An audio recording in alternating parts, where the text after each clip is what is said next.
Necklace road లో Telangana కవాతుకు TJAC సిద్దమైంది. మరికొన్ని గంటల్లో మొదలు కానున్న సాగరహారానికి సంబంధించిన ఏర్పాట్లు మా ప్రతినిధి కళ్యాణ్ అందిస్తారు. కళ్యాణ్, టీజేఏసీ మార్చ్ కి ఎలా సిద్దమైంది? ఏర్పాట్లు ఎంతవరకు వచ్చాయి?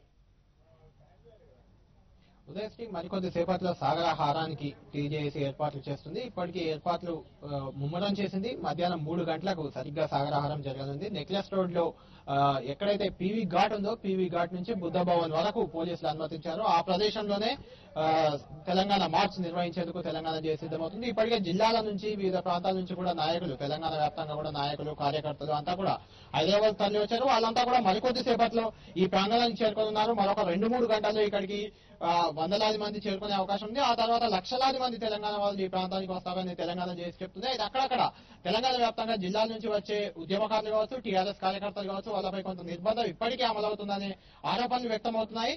కరీంనగర్ జిల్లాకు చెందిన టీఆర్ఎస్ యువజన విభాగం ప్రధాన కార్యదర్శి శ్రీకాంత్ రెడ్డి మాతో ఉన్నారు. అడుగుదాం. శ్రీకాంత్ రెడ్డి గారు, మీరు కరీంనగర్ నుంచి వస్తుంటే పోలీసులు అంటే ప్రభుత్వం అనుమతించినప్పటికీ పోలీసులు అక్కడక్కడ అడ్డుకుంటున్నారు, చెక్ పోస్ట్ ఏర్పాటు చేశారు అనే ఆరోపణలు వ్యక్తమవుతున్నాయి. ఎంతవరకు వాస్తవం? అలాంటి పరిస్థితి మీకు ఏమైనా ఎదురైందా? ముఖ్యంగా ప్రభుత్వం అనుమతించిందని చెప్పి బయటకు చెప్తున్నా గానీ తీవ్రమైన నిర్బంధం మా గ్రామాల్లో ఉంది. 3-4 రోజుల నుండి తెలంగాణ వాదులను ఎక్కడికక్కడికి అరెస్ట్ చేస్తా ఉన్నారు. తర్వాత ఎంఆర్ఓ గారి దగ్గర తీసుకెళ్లి బైండ్ ఓవర్ కేసులు పెడతా ఉన్నారు.